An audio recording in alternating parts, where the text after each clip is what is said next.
नफरत, हिंसा। Speaker sir,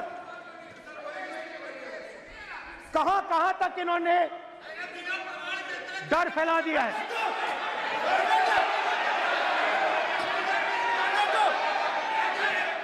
please sir, कहां कहां तक इन लोगों ने डर फैला दिया? मैं आपको अयोध्या से शुरू करता हूं। सर नमस्कार। अयोध्या ने आपको मैसेज भेजा। अयोध्या ने राम भगवान। मेरा व्यवस्था का सवाल है।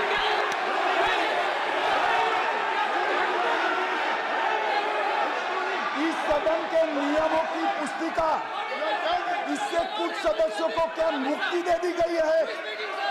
आपके गाइडेंस के बाद भी बार बार तस्वीर बताना, पूरे बीजेपी को हिंसा कर रही है ऐसे कहना, खड़े होकर एक दूसरे के बीच में हस्तधून करना, सारे नियम इनको लागू नहीं होते हैं।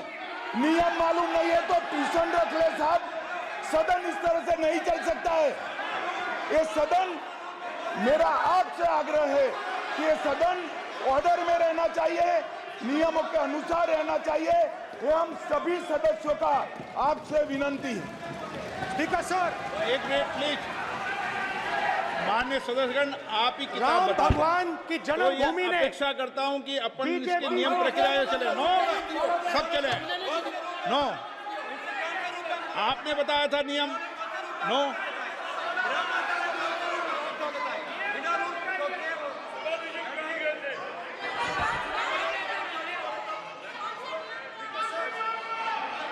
माइक दीजिए सर। हाँ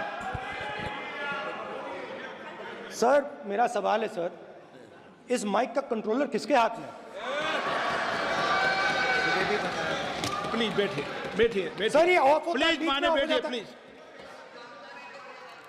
ये बार कई बार विषय उठ गई और बहुत गंभीर, और माननीय सदस्य, आप प्रतिपक्ष के नेता हैं, आप सदन के बाहर भी ये बात कहते हैं कि माइक बंद कर देते हैं। मैंने कई बार आग्रहपूर्वक किया कि आसन पर इस तरीके का आरोप नहीं लगाएं। नो, प्लीज बात सुनिए। आसन पर सभी दल के, प्लीज, आसन पर सभी दल के लोग बैठते हैं और सभी दल के लोग सभापति तालिका पे हैं, और सब जानते हैं कि एक व्यवस्था होती है, जिस भी माननीय सदस्यों को आग्रह किया जाता है बोलने का वो बोला जाता है, और जिसको आग्रह नहीं किया जाता उसका माइक चालू नहीं होता। आप बोलने के लिए खड़े, आपका माइक कभी बंद नहीं हुआ, कभी बंद नहीं हुआ। आप अगर आसन में जो भी विराज रहे हैं वो अगर आपका नाम नहीं पुकारते हैं तब माइक चालू नहीं होता। ये व्यवस्था हमेशा इस सदन की रही है, पुराने में भी और नए में भी। कभी आसन पे व्यक्ति पर माइक का कंट्रोल नहीं होता। दूसरा, माननीय प्रतिपक्ष के आप नेता हैं और आपसे ये अपेक्षा की जाती है कि आप लोकसभा की प्रक्रिया काल संचार नियम का पालन करें, संविधान की जो व्यवस्थाएं दे रखी है उसकी पालन करें, और सदन में बोलते समय किसी भी धर्म को के ऊपर ऐसा आक्षेप नहीं करें जिससे पूरे देश के अंदर विषय पैदा हो। यह आपसे अपेक्षा की जाती है। सर, मैं बिल्कुल आपकी रिस्पेक्ट करता हूं स्पीकर सर, मगर मेरे भाषण के बीच में सच्चाई ये है कि माइक ऑफ हो जाता है। मैं क्या करूं, हो जाता है वो। अब आपने देखा मैंने अयोध्या शब्द यूज किया और माइक ऑफ हो गया। नो, अरे ये प्रधानमंत्री मोदी जी के टाइम में आधा आधा पैर आएगा क्या? तो अयोध्या ने राम भगवान की जन्मभूमि, प्लीज ब्रदर, राम भगवान की जन्मभूमि ने बीजेपी को मैसेज दिया और ये आपके सामने मैसेज बैठे हुए हैं। मैंने इनसे पूछा, कल कॉफी पी, इनसे मैंने पूछा बताइए, मैंने पूछा कि बताइए ये हुआ क्या। बीजेपी ने राम मंदिर का इनॉग्रेशन किया,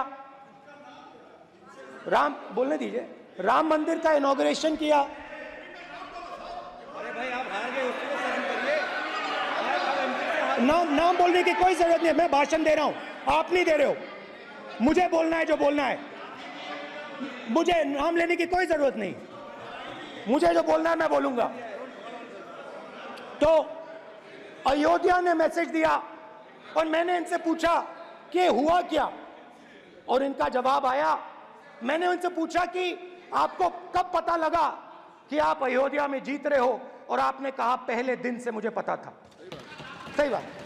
और मैंने कहा ये क्या हुआ, उन्होंने कहा राहुल जी अयोध्या में एयरपोर्ट बना,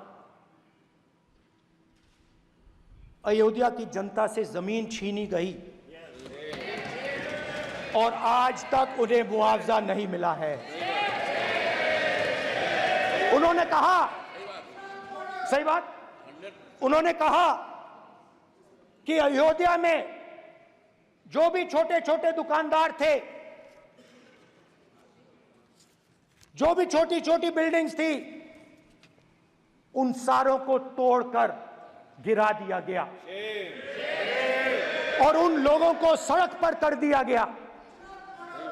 इन्होंने यह भी कहा कि अयोध्या के इनॉग्रेशन में अयोध्या की जनता को बहुत दुख हुआ, क्योंकि इनॉग्रेशन में अदानी जी थे, अंबानी जी थे, मगर अयोध्या का कोई नहीं था। और ये कारण था कि अयोध्या की जनता में, उनके दिल में नरेंद्र मोदी जी ने भय डाल दिया। उनकी जमीन ले ली, उनके घर गिरा दिए और फिर अयोध्या के गरीब लोगों को, किसानों को, मजदूरों को मंदिर के इनॉग्रेशन तक नहीं जाने दिया। मंदिर के इनॉग्रेशन छोड़ो, उसके बाहर भी नहीं जाने दिया। और इसीलिए अयोध्या की जनता ने सही मैसेज भेजा। अच्छा, इन्होंने मुझे एक और बात बोली, 3 बार इन्होंने कहा कि 3 बार नरेंद्र मोदी ने टेस्ट किया, 2 बार क्या मैं अयोध्या से लड़ जाऊं, और सर्वेयर्स ने कहा अयोध्या में मत लड़ जाना, अयोध्या में मत लड़ जाना, अयोध्या की जनता हरा देगी। और इसीलिए प्रधानमंत्री वाराणसी गए और वहां बच के निकले।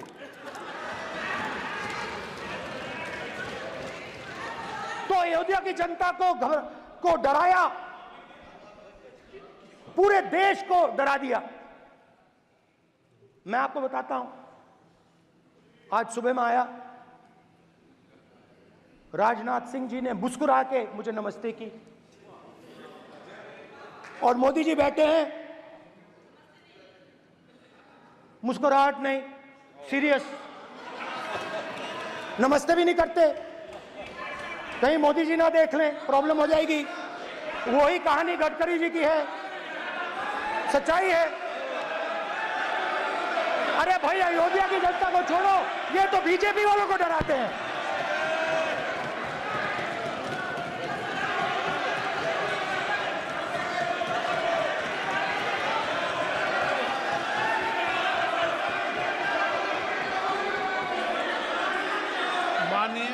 सर क्या है? माननीय प्रतिपक्ष के नेता, एक मिनट, माननीय प्रतिपक्ष के नेता, आप सदन के वरिष्ठ नेता हैं। मेरा आपसे आग्रह है कि राष्ट्रपति अभिभाषण पर डिबेट हो रही है, इसकी गरिमा, राष्ट्रपति अभिभाषण की गरिमा रखे ना। ये तो अपेक्षा आपसे सब करते हैं कि आप राष्ट्रपति अभिभाषण पे बोले, नीतियां पे बोले, कार्यक्रमों में बोले। आप व्यक्तिगत रूप से नहीं। अगर आप ये उचित मानते हैं क्या? स्पीकर सर, ये उचित है? अगर आपकी पार्टी इसको स्पीकर सर। उचित मानती है तो मुझे कुछ नहीं कहना। स्पीकर सर, माननीय अध्यक्ष जी, लोकतंत्र ने और संविधान ने मुझे सिखाया है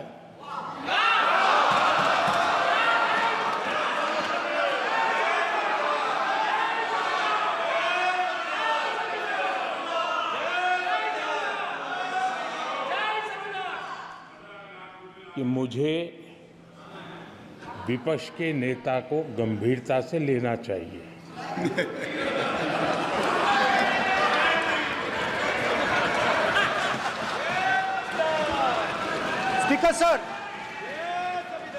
स्पीकर सर, आपने कहा कि डिबेट प्रेसिडेंट्स एड्रेस पे होनी चाहिए।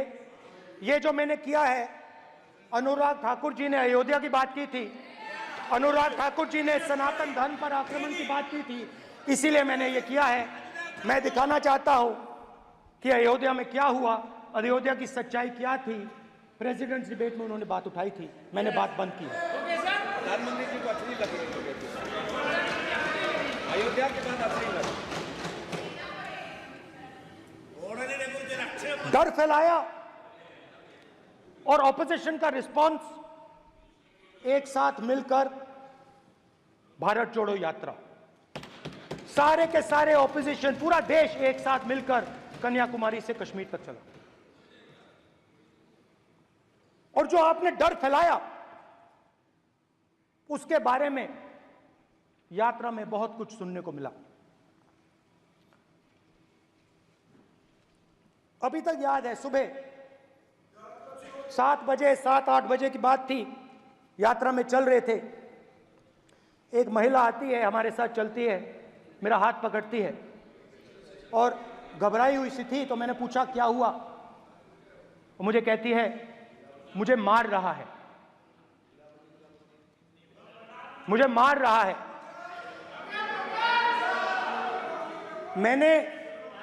मैंने पूछा कौन मार रहा है,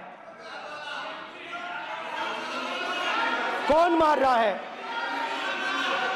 बेटी बचाओ, बेटी की दुविधा सुनाई नहीं दे रही, बेटी का दर्द नहीं सुनना चाहते, भारत की महिलाओं का दर्द नहीं सुनना चाहते। मैंने पूछा कौन मार रहा है, कहता है मेरा पति मार रहा है। मैंने कहा क्यों? कहती है सुबह का खाना नहीं दे पाई। मैंने कहा क्यों? खरीद नहीं पाई, महंगाई है, महंगाई है, खरीद नहीं पाई, खाना नहीं पका पाई, इसलिए मुझे मार पिट रही है। मैंने कहा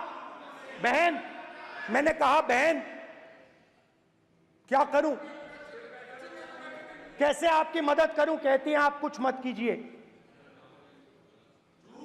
आप कुछ मत कीजिए, आप सिर्फ ये बात याद रखिए कि महंगाई के कारण हिंदुस्तान में हजारों महिलाओं को सुबह पीटा जा रहा है। उसके शब्द हैं, मेरे शब्द नहीं है। गैस सिलेंडर, महंगाई, तो आपने गरीबों को, महिलाओं को डराने का काम किया। शिव जी कहते हैं डरो मत, डराओ मत। आपने हिंदुस्तान की महिलाओं को महंगाई से हर रोज डराया है। कुछ दिन पहले मैं पंजाब में अग्निवीर के परिवार से मिला, सुनिए अग्निवीर के परिवार से मिला। छोटा सा घर था, छोटा सा घर था।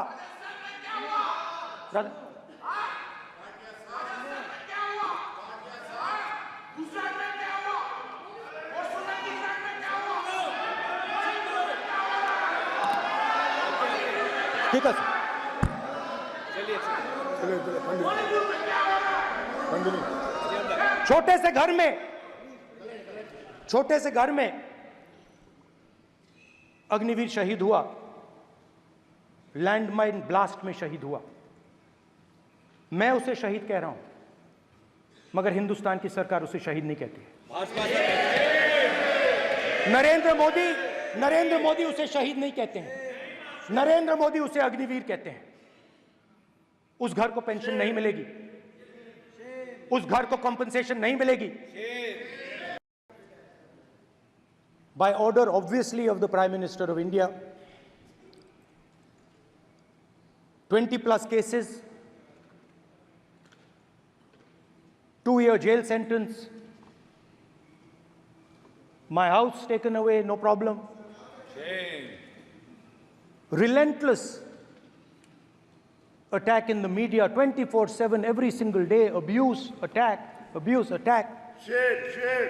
And then the most enjoyable and beautiful part of it, 55 hours of interrogation by the ED. No, which I really enjoyed. Because by the end of the interrogation, the officer off camera,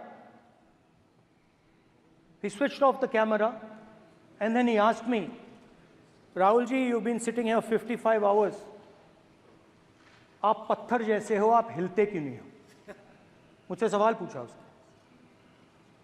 तो जब ऐसा आक्रमण होता है, when there's an attack like this on you, you obviously need refuge, you need a place, or you need ideas that defend you. So today I want to start my speech by telling my friends in the BJP and the RSS about the ideas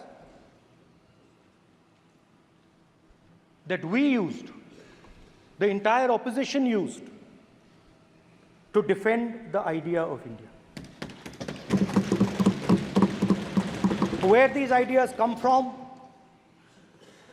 and how they gave us the strength, all of us, anybody who opposed the regime, how they gave us the strength to fearlessly take any onslaught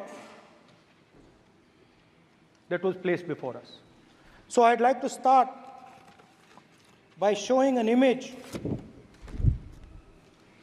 of our refuge. Okay? Sir Shiv ji की photo नहीं दिखा सकते sir? एक minute माननीय सदस्य। Sir Shiv ji की photo मना है सर? एक मिनट सर मना है तो रख देता हूं सर। नो, एक मिनट प्लीज। आपने सवाल उठाया, आपके माननीय सदस्यगण 353 का नियम बता रहे थे, 352 का नियम बताया। No, please no. आपने कहा इस नियम प्रक्रिया से सदन चलना चाहिए। नियम प्रक्रिया में कोई भी प्ले कार्ड, कोई भी चिन्ह को सदन में नहीं दिखाया जा सकता। आपने कहा नियम से, ऐसा नहीं है। माइक दीजिए सर। जी सर क्या इस हाउस में शिव जी की फोटो दिखाना मना है? माननीय सदस्य, आप बस ये बता दीजिए। माननीय सदस्य सर मना है या नहीं? कोई भी चित्र को दिखाने के तो शिव जी का चित्र नियम इस है। साधन इस हाउस में दिखाना मना है? यहाँ पे दूसरी चीजों के चित्र दिखाए जा सकते हैं, मगर शिव जी का चित्र नहीं दिखाया जा सकता। अगर मैं कह रहा हूं कि हमें इनसे प्रोटेक्शन मिली, और मैं समझाना चाह रहा हूं कैसे प्रोटेक्शन मिली, आप मुझे चित्र नहीं दिखाने दे रहे हो। इसके बाद मेरे पास और चित्र हैं, मैं सब दिखाना चाहता था। स्पीकर सर, ये चित्र पूरे हिंदुस्तान के दिल में है। पूरा हिंदुस्तान इस चित्र को जानता है, समझता है। Everybody knows this image.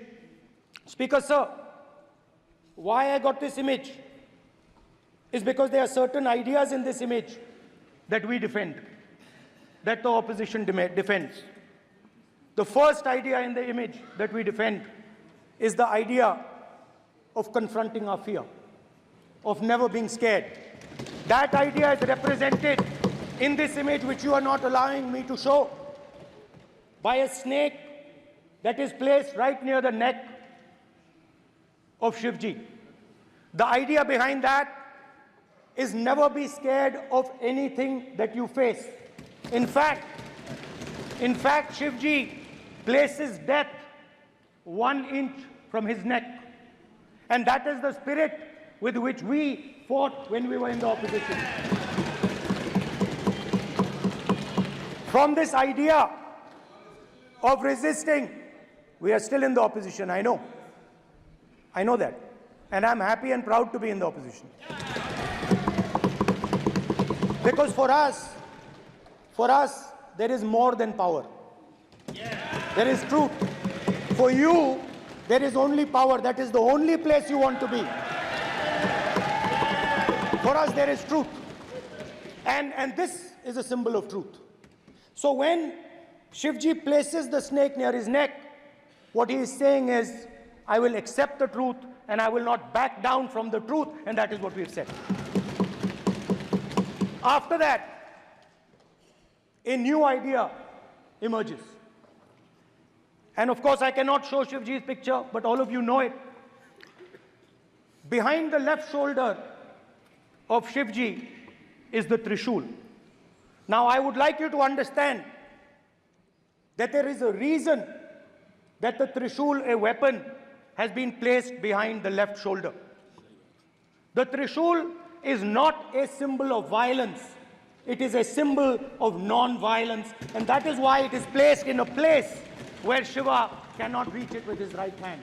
If it was a symbol of violence, it would have been held in his right hand like this. It is a symbol of non-violence. That is why it is placed behind his left shoulder. When we fought the BJP, we were not violent. When we defended the truth, there was not an ounce of violence in us. Now, there is a third idea, and a very powerful idea that emerges from the idea of truth, courage, and non-violence. And that idea, of course, it is a symbol that many of you hate, but that idea is the Abhay Mudra, the symbol of the Congress Party, which, as you can see, is also in this image. And Jai Mahadev. And what that Rajnath Singh ji is looking very surprised. And what that Abhay Mudra shows, it is the next step of the evolution of the idea of facing the truth, fearlessness, and ahimsa. Satya and ahimsa, as Mahatma Gandhi used to say. And the Abhay Mudra is the idea that it is not good enough to just keep this internal. It is not good enough to not be scared. It is not good enough to use non-violence. It is also important that you make others not scared, that you help others become fearless, that you help others become non-violent. So in a sense, the Abhay Mudra is a projection from Shivji to the rest of the world about these two ideas. Of course, these two ideas were used by us, all of us, when we fought the British. And they were put forth by Mahatma Gandhi. The Prime Minister, of course, who has a direct connection with God, speaks directly to God. Yes, the Paramatma speaks to Modi ji's Atma directly. Unlike with all humans, we are all biological. We are born, we die, but the Prime Minister is a non-biological being. And the Prime Minister says Gandhi is dead. And Gandhi was revived by a movie. I mean, can you understand the ignorance? That Gandhi is dead and a movie revived the father of the nation. No, Gandhi is not dead. Gandhi is alive. Now, another very interesting thing I noticed. Hanji. That is not your problem. That is not your problem. It is not none of your business. It is not none of your business. And there's another thing I noticed, that it is not just one religion that talks about courage. In fact, all our religions talk about courage. So, here is the religion of Islam.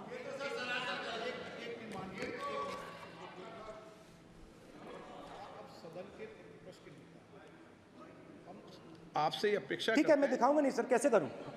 मैं समझाना चाहता हूं, वो समझा नहीं पा रहा सब हूं मैं। समझदार हैं यहाँ पर, सब चुनकर आते हैं। सर, जनता बात ने नहीं बन सबको रही। चुनकर भेजा है, मजा नहीं आ रहा है। जनता ने सबको चुनकर भेजा। आप एड्रेस करें, जनता अब ने सबको कांग्रेस चुनकर पार्टी ने शिव जी की फोटो दिखा दी है, गुस्सा हो गए।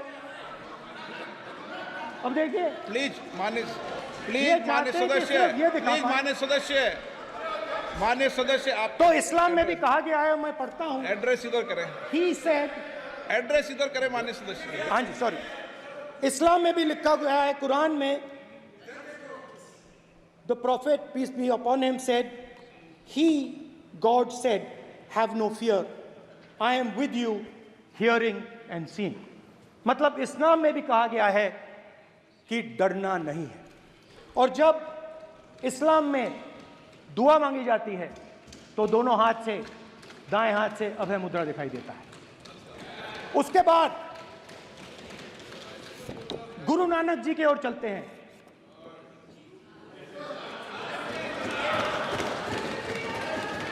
वाहेगुरु जी की फतेह, वाहेगुरु जी का खालसा। जिस धर्म पर आप हर रोज आक्रमण करते हो, गुरु नानक जी जो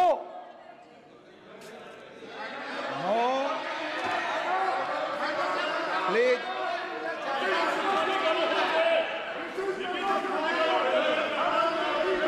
no, please please please please please मान्य सदस्य, please Guru Nanak ji please के मान्य चित्र में भी, सदस्य, हम इनको इस तरीके से पूछते हैं, आप इस तरीके से टेबल पे मत रखो। सर कहाँ रखूं सर? तरीका ठीक सर कहाँ नहीं रखूं? है। यहाँ रख दूं सर? आप यहाँ मत यहाँ रख रखो। देता हूं सर।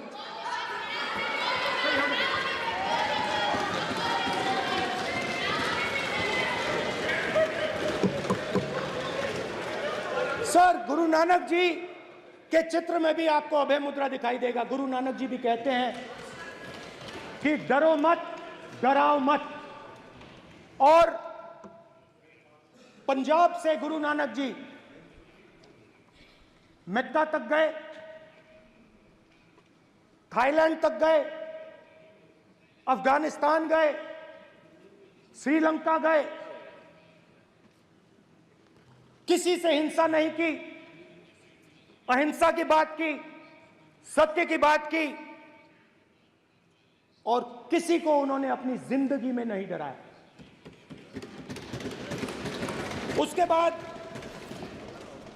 जीसस क्राइस्ट की इमेज देखिए, उसमें भी आपको अभय मुद्रा दिखाई देगा। जीसस क्राइस्ट की इमेज में भी अभय मुद्रा, डरो मत, डराओ मत। और जीसस क्राइस्ट ने कहा कि अगर आपको कोई थप्पड़ मारता है तो दूसरा गाल दिखा दो। उसके बाद बुद्ध भगवान, अभय मुद्रा।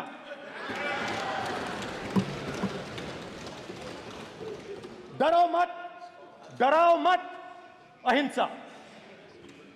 मतलब, और अंत में महावीर, डरो मत, डराओ मत, अभय मुद्रा। मतलब हिंदुस्तान के इतिहास में 3 फाउंडेशनल आइडियाज हैं। मोदी जी ने अपने भाषण में एक दिन कहा कि हिंदुस्तान ने किसी पर आक्रमण नहीं किया। उसका कारण है क्योंकि यह देश अहिंसा का देश है, यह देश डर का देश नहीं है। तो हमारे सारे के सारे महापुरुषों ने अहिंसा की बात की, डर मिटाने की बात की। डरो मत, डराओ मत। डरो मत, डराओ मत। और दूसरी तरफ शिव जी कहते हैं डरो मत, डराओ मत, अभय मुद्रा दिखाते हैं, अहिंसा की बात करते हैं, त्रिशूल को जमीन में गाड़ देते हैं। और जो लोग अपने आप को हिंदू कहते हैं वो 24 घंटा हिंसा हिंसा हिंसा, नफरत नफरत नफरत, असत्य सत्य असत्य।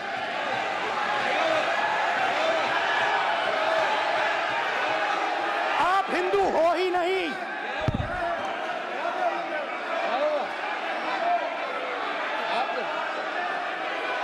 Just get me that picture of Shiva.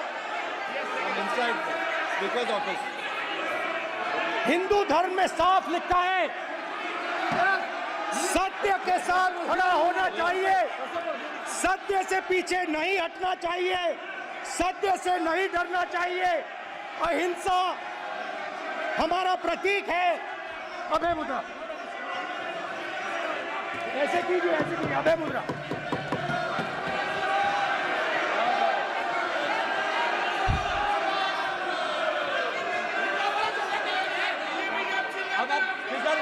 Speaker से कोई रूलिंग नहीं आएगा। Prime minister will not speak it. Then prime minister speaker से कोई रूलिंग नहीं आएगा। This will happen here. Speaker if you are doing this, it will repeat again. भाई भाई भाई चला चला। कोई रूलिंग नहीं आ रहा। ये आप बात समझिए, कोई नहीं बोल रहा। आप बात समझिए। ये इसलिए चिल्ला रहे हैं क्योंकि तीर जाके दिल में लगा है, दिल में जाके तीर लगा है, इसलिए ये चिल्ला रहे हैं। देखो चुप हो गए, देखिए स्पीकर साहब चुप हो गए सब।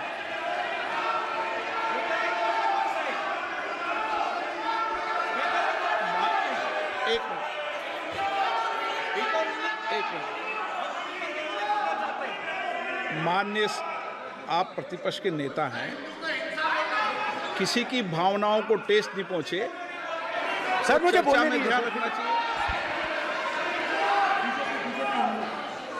ये जो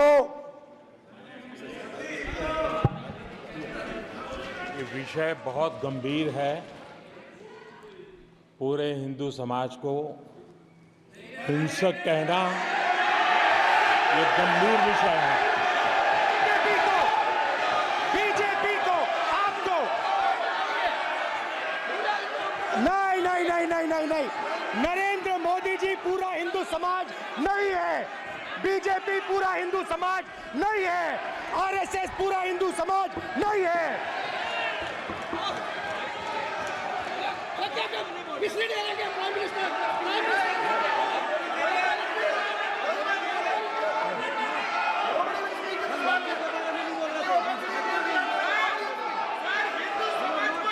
भूपेंद्र यादव जी, ये ठेका नहीं है बीजेपी का। भूपेंद्र यादव जी बोलना चाहते हैं आप? ये सब हिंदू हैं यहाँ पे, ये सब हिंदू हैं। माननीय अध्यक्ष जी, प्रतिपक्ष के नेता आज पहली बार इस सदन को संबोधित कर रहे हैं। मैं दो नियम रूल 349 और रूल 352 के संबंध में आपका ध्यान आकर्षित करना चाहता हूं। सबसे पहले तो प्रतिपक्ष के नेता को बोलने का तरीका आना चाहिए। 349 जो 12 है वो स्पष्ट रूप से कहता है शैल नॉट सिट और stand with back toward the chair. वो लगातार आपकी तरफ पीठ करके खड़े हैं, नियमों के खिलाफ है, जो उनको शोभा नहीं देता। दूसरा अध्यक्ष महोदय, नहीं तो एड्रेस करके बोलो। दूसरा अध्यक्ष महोदय आर्टिकल रूल 352 रूल 2 ये कहता है make personal reference by way of making an allegation imputing a motive to or a questioning the बोना फाइडी। इन्होंने पूरे विपक्ष के सदस्यों पे नहीं बल्कि इससे बाहर जाकर पूरे एक हिंदू समाज के ऊपर एलिगेशन लगाया है। इनकी बोना फाइड गलत है, इनके खड़े होने का तरीका गलत है।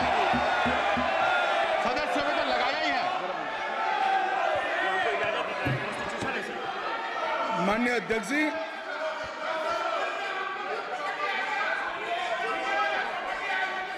गृह मंत्री जी, नो आप डिबेट में, गृह मंत्री जी।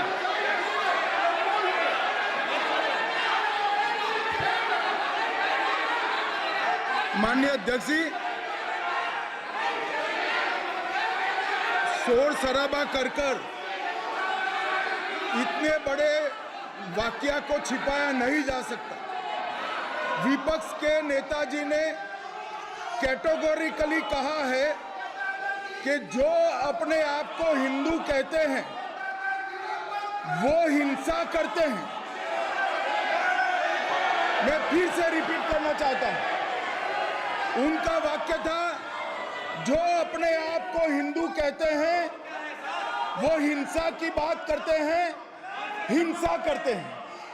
मान्यवर, इस देश में शायद इनको मालूम नहीं है, करोड़ों लोग अपने आप को गर्व से हिंदू कहते हैं, गर्व से हिंदू कहते हैं। क्या वो सभी लोग हिंसा की बात करते हैं, हिंसा करते हैं?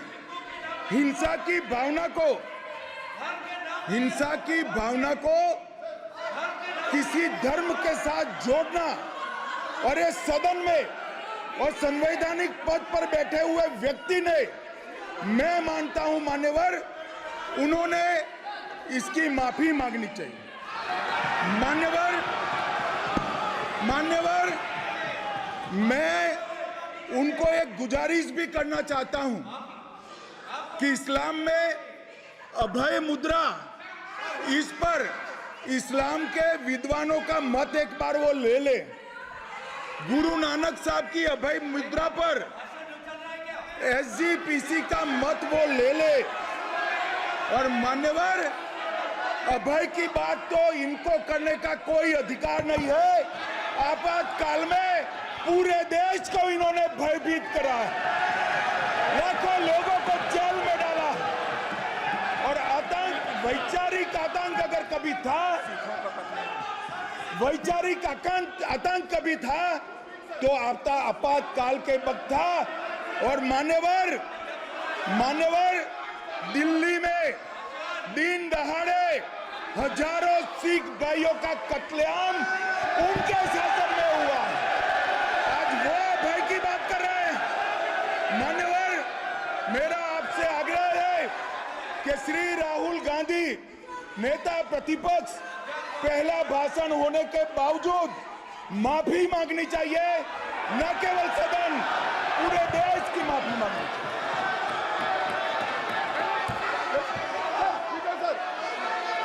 सर,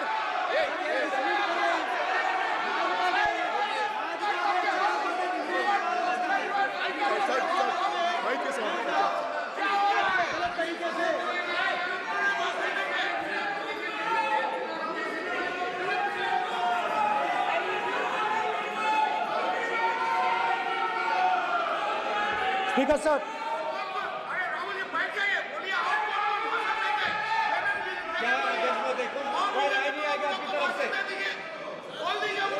तो कल प्रधानमंत्री मोदी जी के समय भी सर आप ऐसे रहिए sir. I'm not going to speak until they're quiet.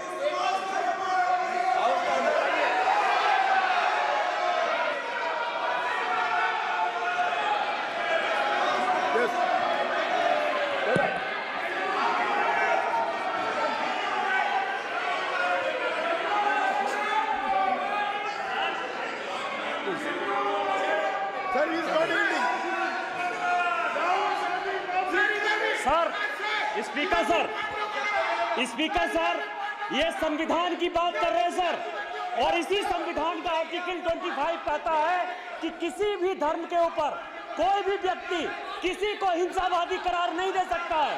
और इन्होंने हिंदू को हिंसावादी कहा है सर, संविधान का इन्होंने अपमान किया है, संविधान की झूठी दुहाई दी है, इनको माफी मांगनी चाहिए सर। ये आर्टिकल 25 है सर संविधान का, सर इनको माफी मांगनी चाहिए। आर्टिकल 25 जो है संविधान, और ये देश संविधान से चलता है, ये पार्लियामेंट संविधान से चलता है सर, इनको माफी मांगनी चाहिए सर।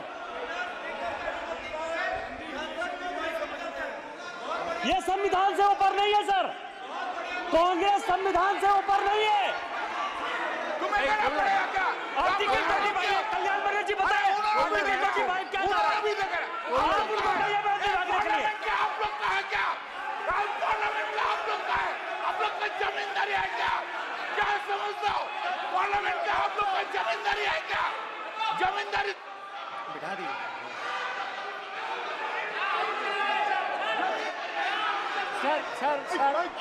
सर स्पीकर सर, माने प्लीज प्लीज एक मिनट देता हूं मैं आपको। हिंदू देता हूं। धर्म कहता है। एक मिनट प्लीज, मान्य सदस्य प्लीज, मान्य प्लीज एक मिनट प्लीज। माननीय सदस्यगण, ये सदन की एक मिनट मैं दूंगा, अलाउ करूंगा आपको। माननीय सदस्यगण, इस सदन की एक गरिमा रही है और हमें संवाद चर्चा करते समय इस सदन की गरिमा को रखना चाहिए और ऐसी कोई भी आपत्तिजनक बात जो पूरे समाज के पर विषय हो, कम से कम प्रतिपक्ष के नेता को बोलते समय ध्यान रखना चाहिए। मैं इसको सीरियस तरीके से देखूंगा।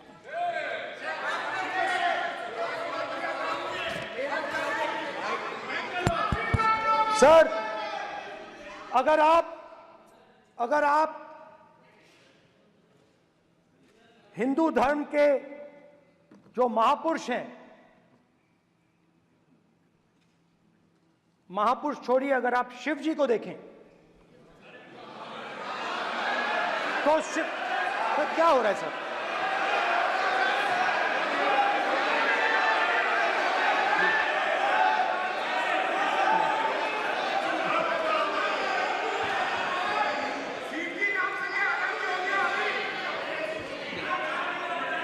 अगर आप शिव जी को देखें तो उनकी इमेज से आपको पता लगता है कि हिंदू डर नहीं फैला सकता, हिंदू हिंसा नहीं फैला सकता, हिंदू नफरत नहीं फैला सकता। और बीजेपी 24 घंटा नफरत, हिंसा, नफरत, हिंसा, नफरत, हिंसा। स्पीकर सर, कहां तक इन्होंने डर फैला दिया है?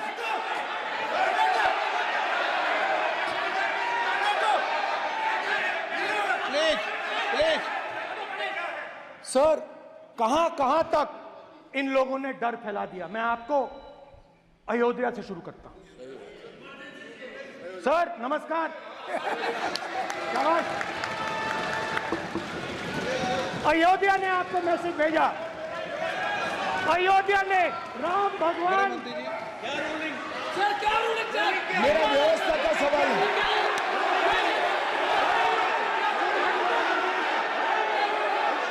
इस सदन के नियमों की पुस्तिका, इससे कुछ सदस्यों को क्या मुक्ति दे दी गई है? आपके गाइडेंस के बाद भी बार बार तस्वीर बताना, पूरे बीजेपी को हिंसा कर रही है ऐसे कहना, खड़े होकर एक दूसरे के बीच में हस्तधून करना, सारे नियम इनको लागू नहीं होते हैं। नियम मालूम नहीं है तो ट्यूशन रख ले साहब। सदन इस तरह से नहीं चल सकता है। ये सदन, मेरा आपसे आग्रह है कि ये सदन ऑर्डर में रहना चाहिए, नियमों के अनुसार रहना चाहिए। ये हम सभी सदस्यों का आपसे विनंती है। स्पीकर सर, एक मिनट प्लीज। माननीय सदस्यगण, आप ही किताब राम बताओ। भगवान की तो जन्मभूमि ये ने अपेक्षा करता हूं कि अपन इसके बीजेपी नियम प्रक्रिया चले। नो, सब चले। नो, आपने बताया था नियम। नो,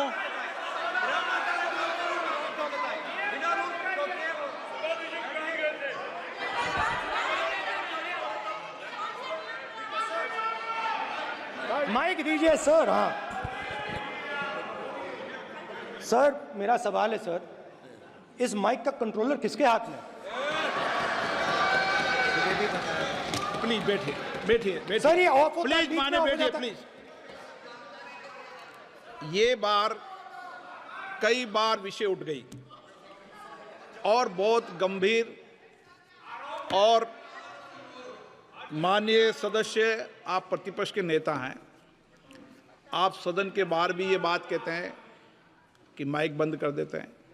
मैंने कई बार आग्रहपूर्वक किया कि आसन पर इस तरीके का आरोप नहीं लगाएं। नो प्लीज, बात सुनिए। आसन पर सभी दल के प्लीज, आसन पर सभी दल के लोग बैठते हैं और सभी दल के लोग सभापति तालिका पे हैं और सब जानते हैं कि एक व्यवस्था होती है, जिस भी माननीय सदस्यों को आग्रह किया जाता है बोलने का वो बोला जाता है और जिसको आग्रह नहीं किया जाता उसका माइक चालू नहीं होता। आप बोलने के लिए खड़े, आपका माइक कभी बंद नहीं हुआ, कभी बंद नहीं हुआ।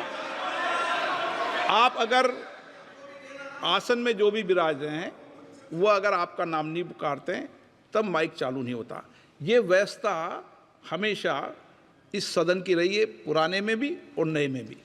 कभी आसन पे व्यक्ति पर माइक का कंट्रोल नहीं होता। दूसरा, माननीय प्रतिपक्ष के आप नेता हैं और आपसे ये अपेक्षा की जाती है कि आप लोकसभा की प्रक्रिया का संचार नियम का पालन करें, संविधान की जो व्यवस्थाएं दे रखी है उसकी पालन करें और सदन में बोलते समय किसी भी धर्म को के ऊपर ऐसा आक्षेप नहीं करें जिससे पूरे देश के अंदर विषय पैदा हो। ये आपसे अपेक्षा की जाती है। सर, मैं बिल्कुल आपकी रिस्पेक्ट करता हूं स्पीकर सर, मगर मेरे भाषण के बीच में सच्चाई ये है कि माइक ऑफ हो जाता है। मैं क्या करूं, हो जाता है वो। अब आपने देखा मैंने अयोध्या शब्द यूज किया और माइक ऑफ हो गया। नो, अरे ये प्रधानमंत्री मोदी जी के टाइम में आधा आधा कह आएगा क्या? तो अयोध्या ने राम भगवान की जन्मभूमि, प्लीज ब्रदर, राम भगवान की जन्मभूमि ने बीजेपी को मैसेज दिया और ये आपके सामने मैसेज बैठे हुए हैं। मैंने इनसे पूछा, कल कॉफी पी, इनसे मैंने पूछा बताइए, मैंने पूछा कि बताइए ये हुआ क्या। बीजेपी ने राम मंदिर का इनॉग्रेशन किया,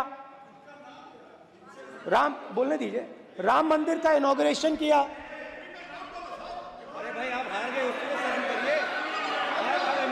नाम बोलने की कोई जरूरत नहीं है, मैं भाषण दे रहा हूं, आप नहीं दे रहे हो।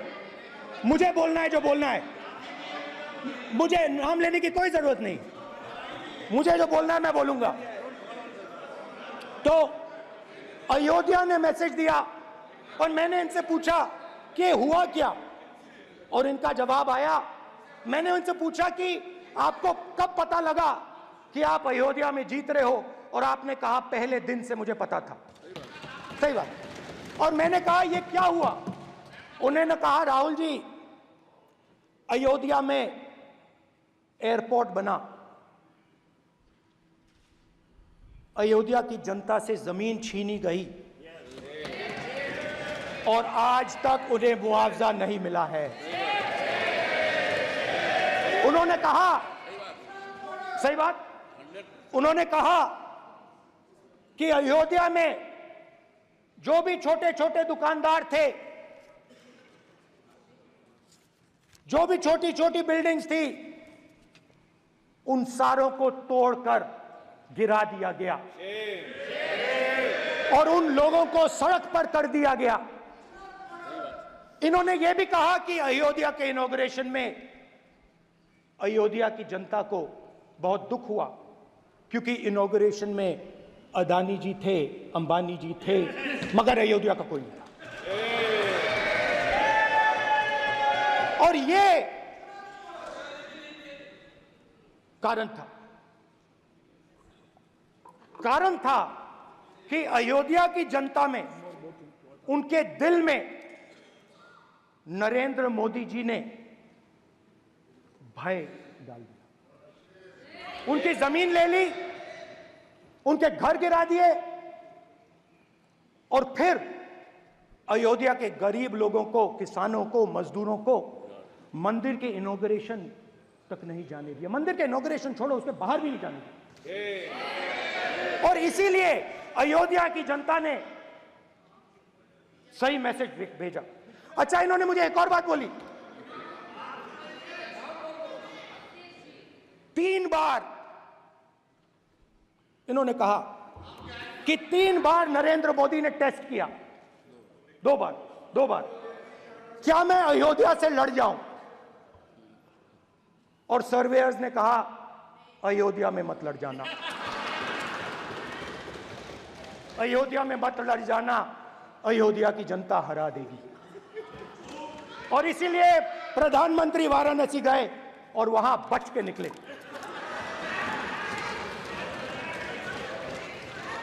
तो अयोध्या की जनता को डराया, पूरे देश को डरा दिया। मैं आपको बताता हूं, आज सुबह में आया, राजनाथ सिंह जी ने मुस्कुरा के मुझे नमस्ते की और मोदी जी बैठे हैं,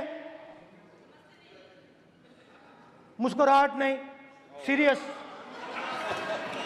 नमस्ते भी नहीं करते, कहीं मोदी जी ना देख लें, प्रॉब्लम हो जाएगी। वही कहानी गडकरी जी की है, सच्चाई है। अरे भाई, अयोध्या की जनता को छोड़ो, ये तो बीजेपी वालों को डराते हैं।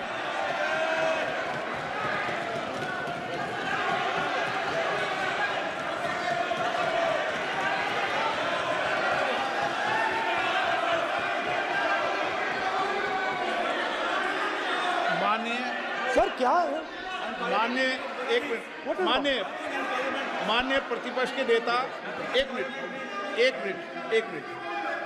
माननीय प्रतिपक्ष के नेता, आप सदन के वरिष्ठ नेता हैं। मेरा आपसे आग्रह है कि राष्ट्रपति अभिभाषण पर डिबेट हो रही है, इसकी गरिमा, राष्ट्रपति अभिभाषण की गरिमा रखे ना।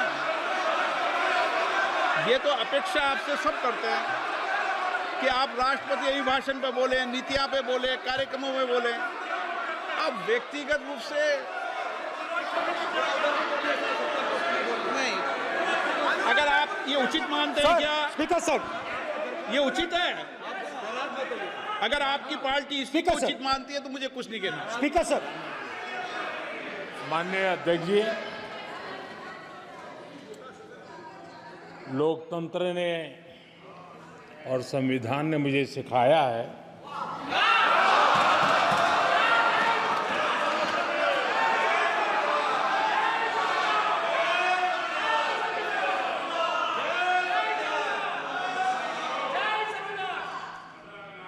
कि मुझे विपक्ष के नेता को गंभीरता से लेना चाहिए।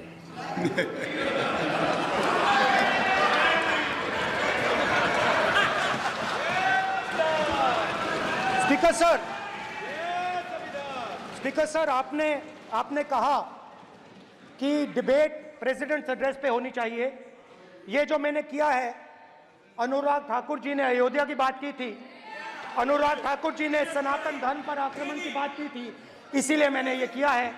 मैं दिखाना चाहता हूं कि अयोध्या में क्या हुआ, अयोध्या की सच्चाई क्या थी।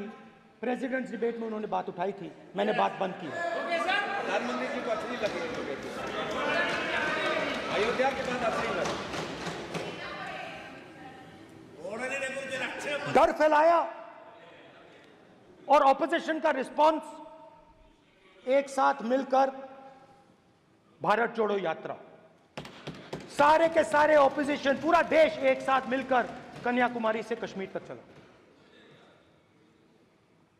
और जो आपने डर फैलाया उसके बारे में यात्रा में बहुत कुछ सुनने को मिला। अभी तक याद है, सुबह 7 बजे 7-8 बजे की बात थी, यात्रा में चल रहे थे, एक महिला आती है, हमारे साथ चलती है, मेरा हाथ पकड़ती है और घबराई हुई सी थी, तो मैंने पूछा क्या हुआ। वो मुझे कहती है मुझे मार रहा है, मुझे मार रहा है। मैंने पूछा कौन मार रहा है, कौन मार रहा है। बेटी बचाओ, बेटी की दुविधा सुनाई नहीं दे रही, बेटी का दर्द नहीं सुनना चाहते, भारत की महिलाओं का दर्द नहीं सुनना चाहते। मैंने पूछा कौन मार रहा है, कहता है मेरा पति मार रहा है। मैंने कहा क्यों, कहती है सुबह का खाना नहीं दे पाई। मैंने कहा क्यों, खरीद नहीं पाई, महंगाई है, महंगाई है, खरीद नहीं पाई, खाना नहीं पका पाई, इसलिए मुझे मार पिट रही है। मैंने कहा बहन क्या करूं, कैसे आपकी मदद करूं। कहती हैं आप कुछ मत कीजिए, आप कुछ मत कीजिए, आप सिर्फ ये बात याद रखिए कि महंगाई के कारण हिंदुस्तान में हजारों महिलाओं को सुबह पीटा जा रहा है। उसके शब्द हैं, मेरे शब्द नहीं हैं। गैस सिलेंडर, महंगाई, तो आपने गरीबों को, महिलाओं को डराने का काम किया। शिव जी कहते हैं डरो मत, डराओ मत। आपने हिंदुस्तान की महिलाओं को महंगाई से हर रोज डराया है। कुछ दिन पहले मैं पंजाब में अग्निवीर के परिवार से मिला। सुनिए अग्निवीर के परिवार से मिला। छोटा सा घर था, छोटा सा घर था।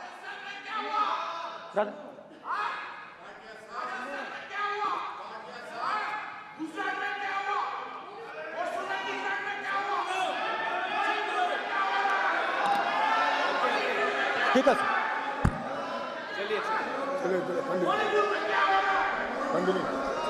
छोटे से घर में अग्निवीर शहीद हुआ, लैंडमाइन ब्लास्ट में शहीद हुआ।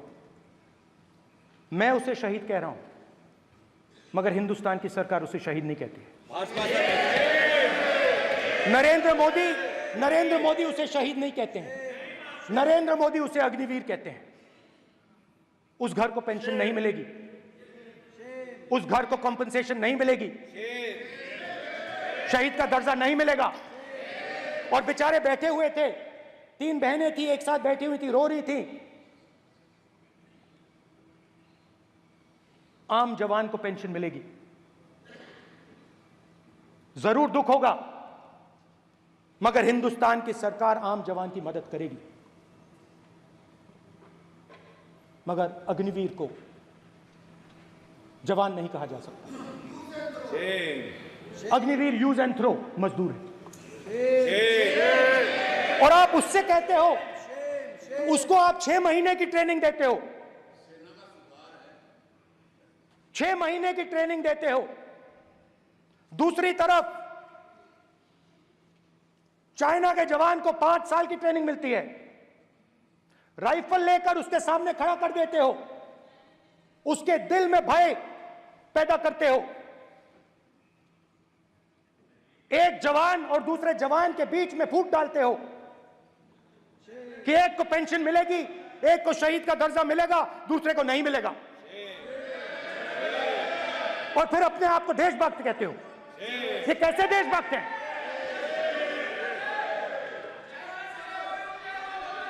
फिल्म स्टार जैसी फोटो थी उस लड़के की, फिल्म स्टार, बॉलीवुड स्टार की फोटो थी। मैं सोच रहा था देखो, इस युवा ने जान दी। स्पीकर सर,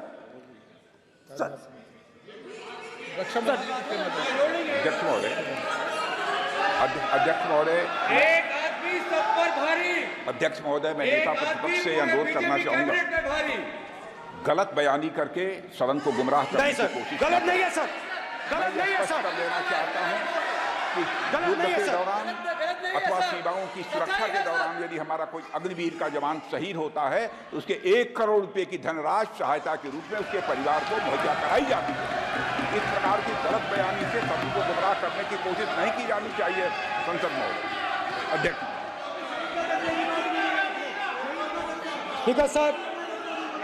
स्पीकर सर देखिए,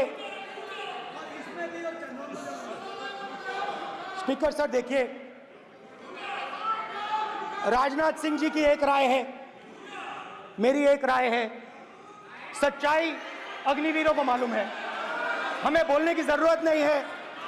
अग्निवीर को किस चीज का सामना करना पड़ता है, शहीद का दर्जा मिलता है या नहीं मिलता है, कॉम्पनसेशन मिलता है नहीं मिलता है, पेंशन मिलती है नहीं मिलती है, वो उसको मालूम है। पॉइंट ऑफ ऑर्डर है मान्यवर।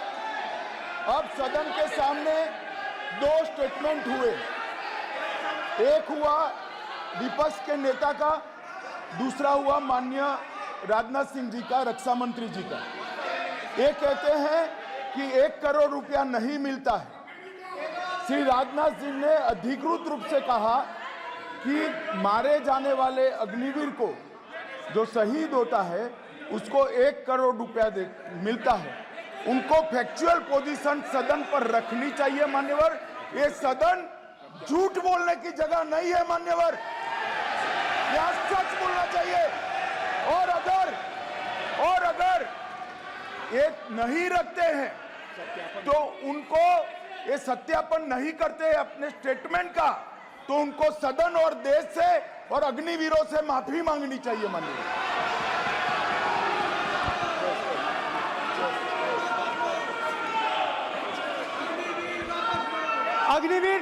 अग्निवीर की सच्चाई मैंने फ्लोर ऑफ द हाउस पे रखी है, और राजनाथ सिंह जी ने भी कहा है जो रियलिटी है वो हिंदुस्तान की सेना को मालूम है, वो अग्निवीरों को मालूम है। उनके कहने से या मेरे कहने से कोई फर्क नहीं पड़ता, सच्चाई तो उनको मालूम है, उनको मालूम है सच्चाई कौन बोल रहा है।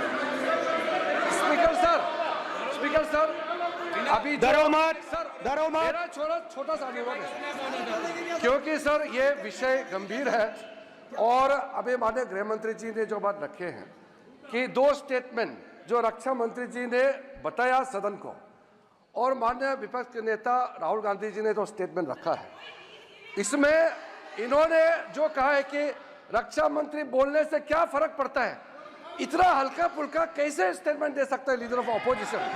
इसलिए सर इन्होंने जो बात रखा है पुष्टि करना चाहिए और हम लोग भी सर नियम के मुताबिक अपना बात रखेंगे सर।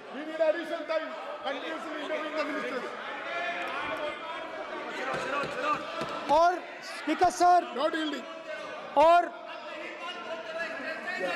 स्पीकर सर, देश की सेना जानती है, पूरा देश जानता है कि अग्निवीर स्कीम सेना का स्कीम नहीं है, पीएमओ का स्कीम है। और पूरी सेना जानती है कि स्कीम प्राइम मिनिस्टर का ब्रेन चाइल्ड था।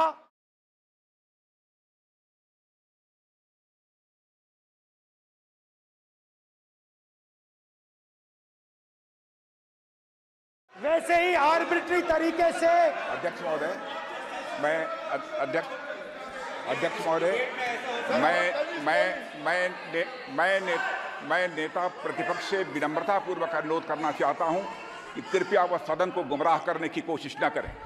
अग्निवीर योजना के संबंध में बहुत सारे लोगों से 158 ऑर्गेनाइजेशन के साथ सीधा संवाद स्थापित हुआ है, उनके सुझाव लिए गए हैं, तब यह अग्निवीर योजना लाई गई है। और बहुत सोच समझकर यह योजना लाई गई है। और मैं यह भी स्पष्ट कर देना चाहता हूं, इस प्रकार की योजनाएं दुनिया के कई देशों में है, यूएस पे है, यूके में है, वहां पर किसी को कोई किसी प्रकार की आपत्ति नहीं है। अब बिना अग्निवीर योजना के बारे में समझे, बिना उस संबंध में कोई पूरी जानकारी हासिल किए इस तरीके से सदन को गुमराह करना, इसे कदापि उचित नहीं ठहराया जा सकता। महोदय, मैं तो आपसे ये अनुरोध करूंगा, इसे सदन की कार्रवाई से बाहर निकाला जाना चाहिए।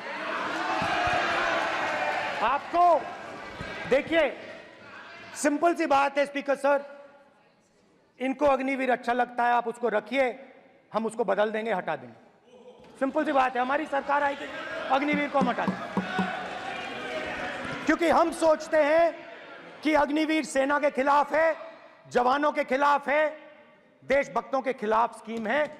हम इस स्कीम को नहीं चाहते।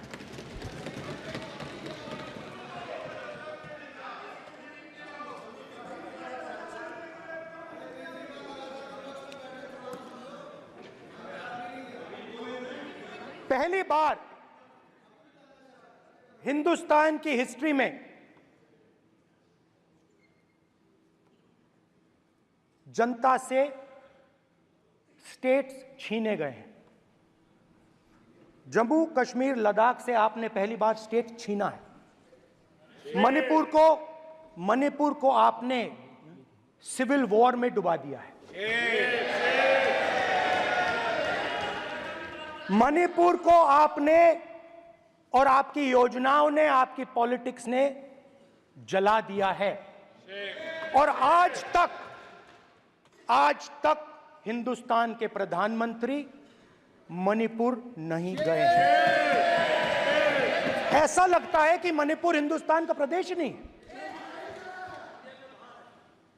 प्रधानमंत्री के लिए मणिपुर स्टेट ही नहीं है। मणिपुर में सिविल वॉर हो ही नहीं रही है।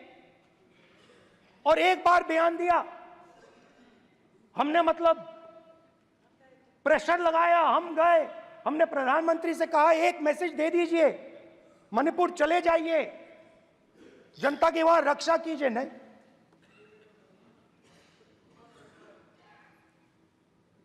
मैं वहां गया, कुकीज और मेहते से दोनों से मिला। आज तक नहीं, आंसर नहीं मिलेगा, मिल नहीं सकता। मणिपुर इनके लिए हिंदुस्तान का प्रदेश ही नहीं है। मणिपुर है ही नहीं। मणिपुर है ही नहीं, ना होम मिनिस्टर के लिए, ना प्रधानमंत्री के लिए, है ही नहीं, एग्जिस्ट नहीं करता। वो है ही नहीं। ना प्रधानमंत्री जाएंगे बोलेंगे कुछ नहीं, जैसे कुछ नहीं हुआ वहां पे। मैं रिलीफ कैंप में गया, एक औरत कांपती हुई, रोती हुई मुझे कहती है कि मैंने अपनी आंखों के सामने, हाँ मैं औरतों की बात कर सकता हूं, एक भाई मैं कर सकता हूं, एक भाई एक कर्तव्य निभा रहा। आप अपने संगठन में महिलाओं को नहीं डालते हो, मगर मैं औरतों की बात कर सकता हूं।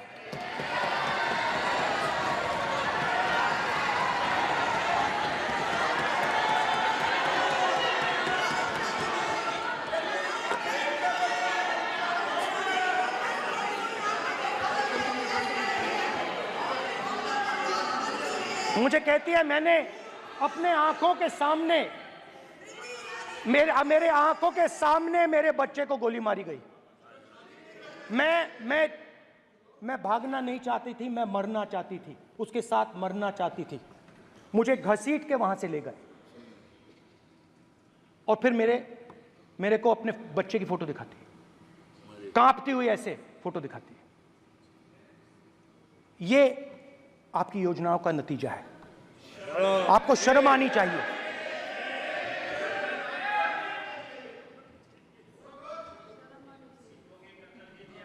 एक दिन प्रधानमंत्री 8 बजे कहते हैं, पता नहीं फाइन ट्यूनिंग हो गई भगवान के साथ, डायरेक्ट मैसेज भगवान, सर ने बोला है, सर प्रधानमंत्री ने ये बोला है, ये मैं नहीं बोल रहा हूं, प्रधानमंत्री ने बोला है कि मेरा डायरेक्ट कनेक्शन है भगवान के साथ। मैंने नहीं बोला, मैंने नहीं बोला। You are social media chief also told भगवान जगन्नाथ एक मिनट प्लीज, एक मिनट तो एक पता मिनट नहीं- मान्य राहुल गांधी जी, एक मिनट, मान्य सुरेश, एक मिनट 8 प्लीज, एक मिनट रविशंकर जी, प्लीज एक मिनट। माननीय सदस्यगण, आप वरिष्ठ नेता हैं, सदन के नेता होते माननीय प्रधानमंत्री जी, और हम सबको माननीय प्रधानमंत्री जी का सम्मान करना चाहिए। ये सदन में हमेशा उच्च कोटि की परंपरा मर्यादा रही है। नो सर नहीं, गौरव गौरव गौरव गौरव अगर आपको स्पीकर सर, मैं इतनी पुरानी पार्टी है, गौरव गौरव स्पीकर सर, मैं रिस्पेक्ट कर रहा हूं। ये प्रधानमंत्री के शब्द हैं, मेरे शब्द नहीं हैं। ये प्रधानमंत्री जी ने कहा है, पब्लिक में मीडिया को कहा है कि मैं बायोलॉजिकल नहीं हूं, मेरा डायरेक्ट कनेक्शन भगवान के साथ है। मैं नहीं बोल रहा हूं, प्रधानमंत्री मोदी जी ने बोला है। तो पता नहीं उस टाइम 8 बजे भगवान का मैसेज आया होगा हिंदुस्तान, वही मगर फिर श्री राम ने आपको दूसरा मैसेज दे दिया अयोध्या में। भगवान का मैसेज आया होगा, मोदी जी नोटबंदी कर दीजिए। नोटबंदी कर दिया, डायरेक्ट ऊपर से आया मैसेज, ऑर्डर आया खटाक। और अलग अलग ऑर्डर आते हैं। अदानी जी वाला ऑर्डर आता है, बंबई एयरपोर्ट अदानी जी को ऊपर से ऑर्डर आता है, खटाक खटाखट खटाखट खटाखट ऑर्डर आते हैं। तो नोटबंदी कर दी। स्मॉल और मीडियम बिजनेसेस जो हैं